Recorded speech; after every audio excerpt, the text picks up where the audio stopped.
Hello दोस्त, स्वागत है आपका अपना चैनल अंकित ऑफिशियल में।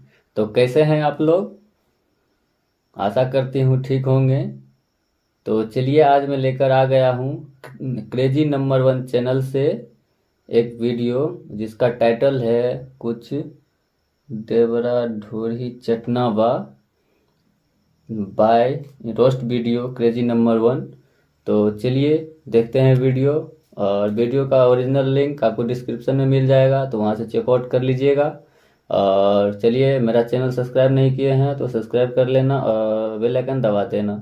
तो चलिए आज का वीडियो स्टार्ट करते हैं।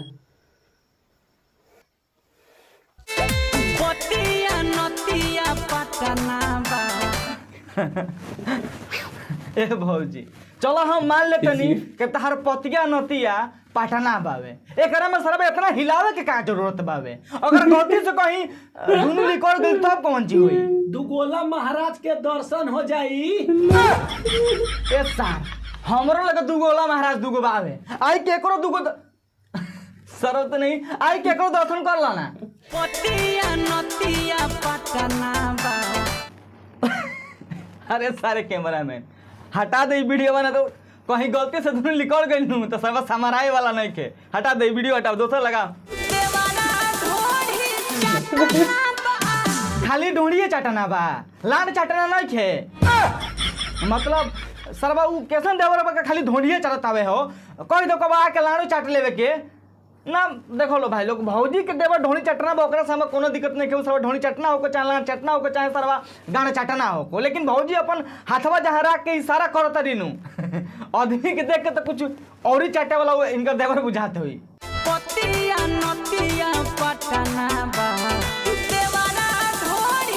अरे अरे रोको सारे सरवा कौन है करा के? हाँ एक कैमरामैन, अरे सरवा धोनी के रोक रहे ना तो सरवा ई सही के चाट दी।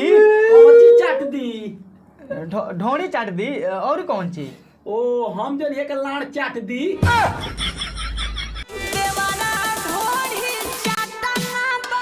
ना भाई लोग, ई भैया जी के चाटे के एक्टिंग देखत रहलो। सरब ए तरी तो कुकुरो ना चाटत हुई रे सरबा, जतरी चाटे के कोशिश करत हवे। देखो लो भाई लोग, तोनो से एगो सच्चाई बात हम कहेला बानी। ई भैया जी के आगे नु एगो लॉलीपॉप रख दलो और एगो लाड़ रख दलो, ओकरा बादे देखो लो दोनों के चाट के सरबा यूजर कर दी। अब पूछबा के में के दोनों में के कौन लाड़ रहलो, ते कहि के दोनों के टेस्ट एके जैसा रहलो। हमर बुझाइबे ना कइलो। पतिया नतिया पटना बा। अच्छा तो तार पतिया नतिया पटना बावे ना, ताही तार पिछवा के हवे तार पाहुन नहीं सरवा। देखो लो भौजी लोग, हम गरियावल ना चाहिए ठीक नु, लेकिन मजबूरन गरियावल के पड़ला सरवा। भौजी के भातारा पिछवा बावे खवतरी पटना बावे। ए कैमरामैन ई वीडियो पे गाड़ी नहीं बनत रे, नेक्स्ट क्लिप लगा दे। ए भौजी, उ हमरा देख के लागत हवे के जौन तार देवना बानू वाकई में सरवा लाड़ चाटना मतलब ढोनी चाटना बावे ना। मतलब हाँ ये की देखत रहलो सरवा लागत हवे के चनमेरी ते पिए के कोशिश करत हवे।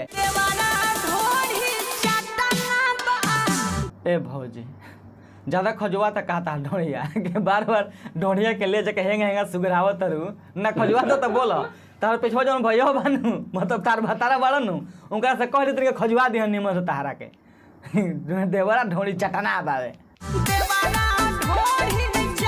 वाह वाह वाह वाह वाह वाह, का डांस कोइले बा भैया सारे। मतलब भैया जी ना, मतलब देखत रहलो सरवा का हिलावत रहे भाई सरवा। हम एक कैमरामैन का जन काहे हमरा सन का लागत नु के ई जौन भैया जी डांस करत रहन इहे बुझाता खेसारी लाल यादव के सिखैले बड़ा ना। हाँ हाँ हमर लागत रहलो पहले ही सरवा ना, मतलब डांस के स्टेप देखत रहलो लागत रहन के एकदम झकझोर दिहन। कसम से कहते नहीं भाई लोग, अगर गलती से ही भैया जी के नु तो हम लोग के स्टेज प्रोग्राम में लेके चल जी बोलो और केनु कोनो आदमी गलती से भैया जी के स्टेज पर चढ़ा दीनू तो कसम से कहते नहीं और कुछ करी चाहे ना, लेकिन 4-5 गो डीजे का बॉक्स जरूर सरवा नाच उच के फाड़ दी, मतलब लाते होते मार के। फक यू। मतलब ए भौजी तनी तनी फिर से अगली कौन सी बात करूं?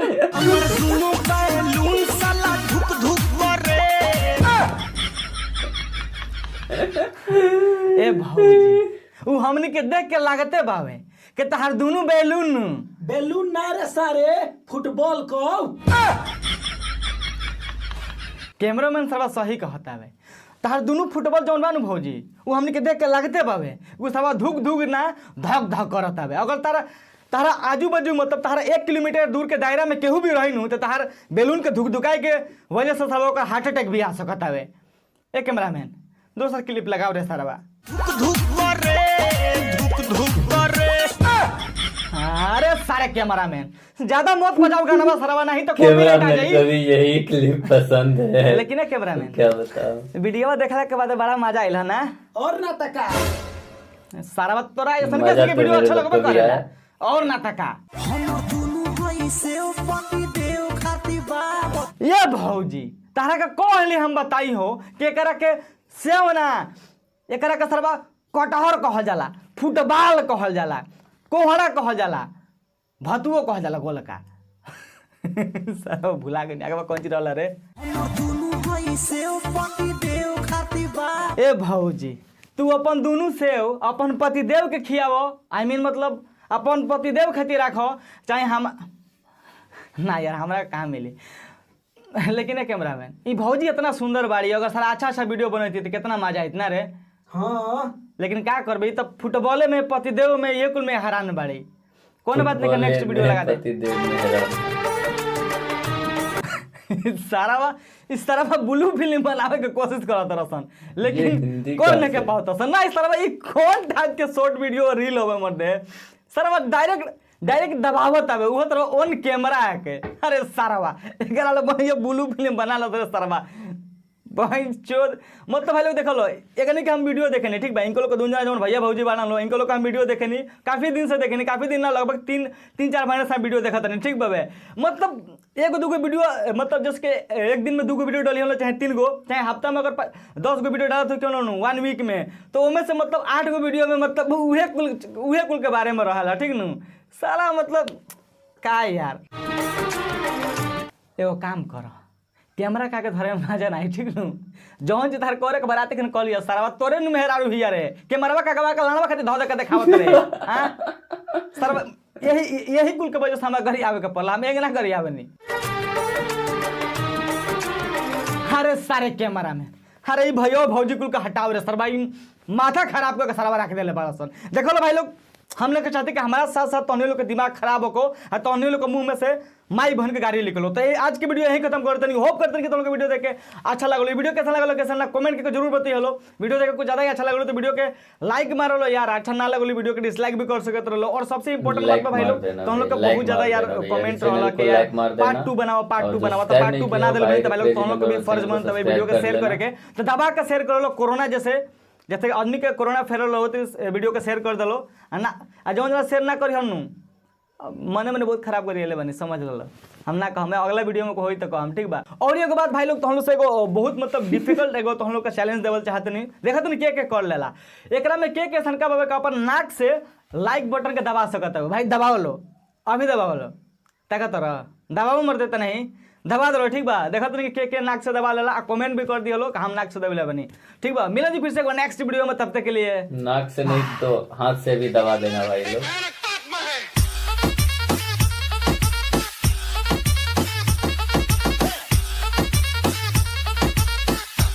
वाह